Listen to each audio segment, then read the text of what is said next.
Moving on to our next species, we have yellow flag iris. This is an obligate outcrosser in the Pacific Northwest. I'll talk a bit about this more later on.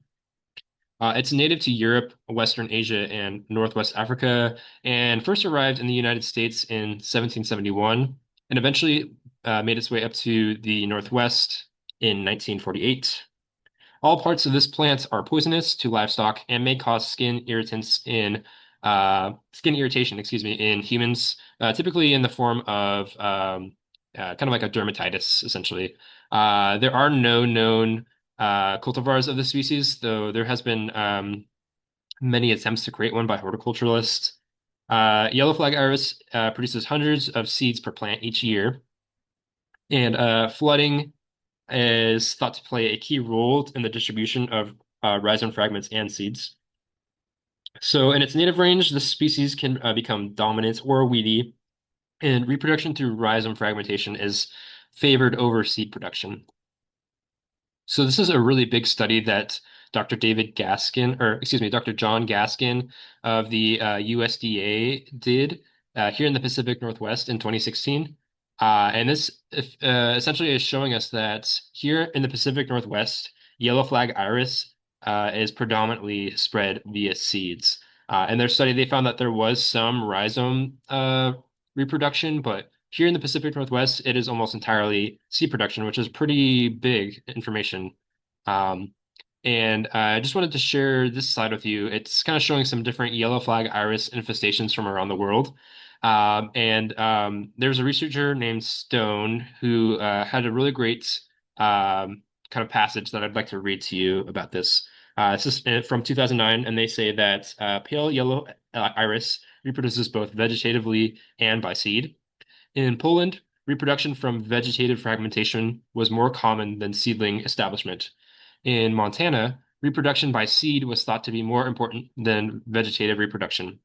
So essentially, what they're saying is that the method of reproduction used may depend on local site conditions. And then they go on to say that on the fringes of salt marshes in Ireland, shore level influenced reproductive method. On high salt marsh sites, rhizomes were long-lived and seedlings were rare, whereas at the low salt marsh sites, rhizomes were short-lived and there were considerable numbers of seedlings. So this is essentially saying that potentially location of the infestation and also the conditions within that location greatly impact which dispersal method is used, either rhizomes or seeds. And it seems to be kind of one or the other, um, not really too much of a middle ground area. So within its native range, yellow flag iris has a number of different stressors that can deter it or impact it. This plant member is toxic so it does deter a lot of grazers, but there are some insects that like to feed on it, such as the iris sawfly. Its larvae can cause significant damage by defoliating the plant. There's also the iris borer. These caterpillars tunnel into the leaves and feed on the rhizomes, causing severe structural damage. Seed weevils and flea beetles. There's a number of different species of these insects that can feed on the seeds and foliage, helping to limit the plant's reproductive success.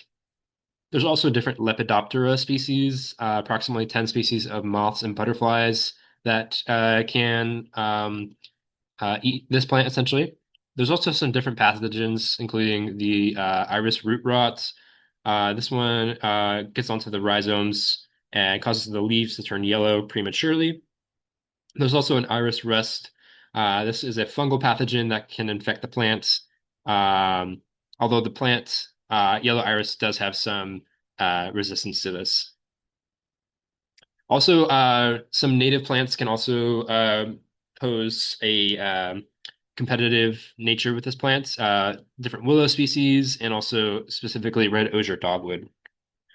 So just highlighting here the yellow flag iris life cycle. So the seeds are dispersed on water, and this generally starts in the fall. So the seeds do float. They're not going to germinate in the water typically.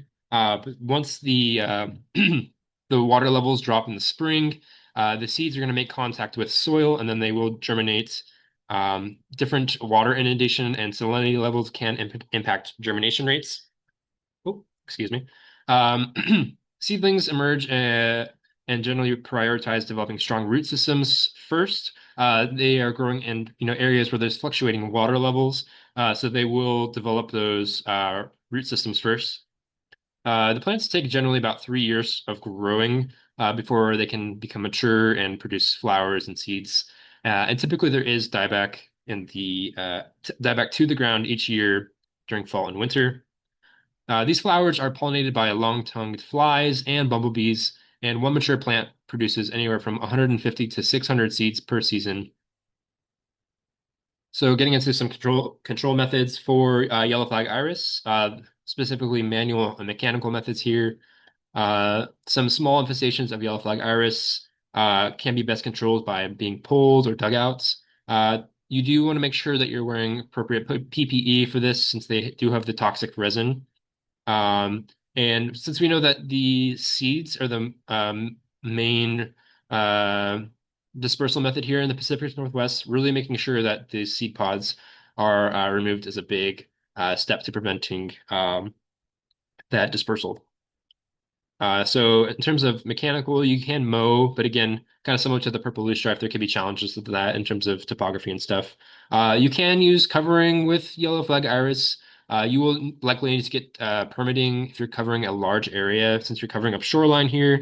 You can use different pond liners and stuff like that, using gas exchange inhibition to kill the plants, or also like blocking out the sunlight to kill the plants as well.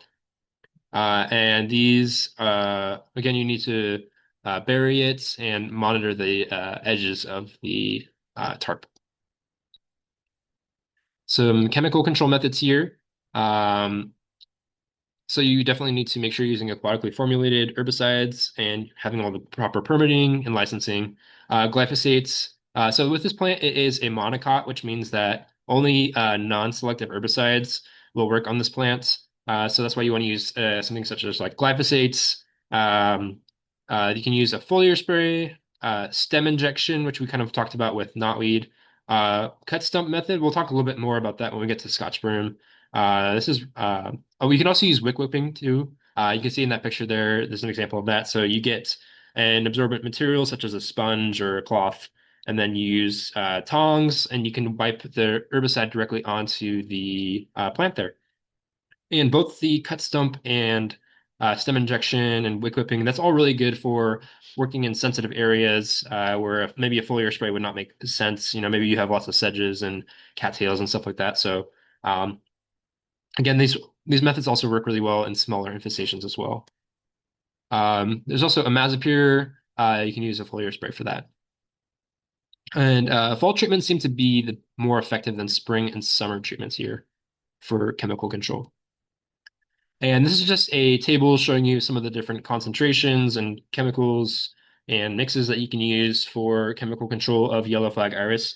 Note that the stem injection with glyphosate is 100% undiluted herbicide, and that's because you really want that strong herbicide directly injected into the stem.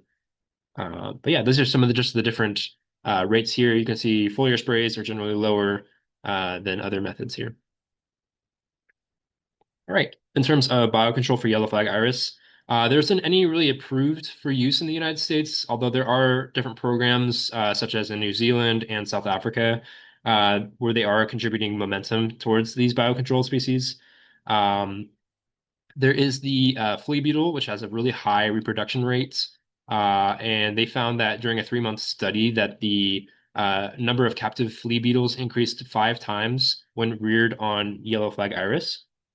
This is really good news because we know that having mass rearing efforts is great for establishing successive generations for biocontrols, especially if it's having really strong effects when reared on yellow flag iris itself. There's also this little guy called the iris seed weevil, um, and there's also lastly this leaf spot fungus. Was isolated from leaf spots on yellow flag iris. Um, it's however doesn't really have any strong impacts on yellow flag iris, as we know that they can have resistances to these types of fungus and stuff like that.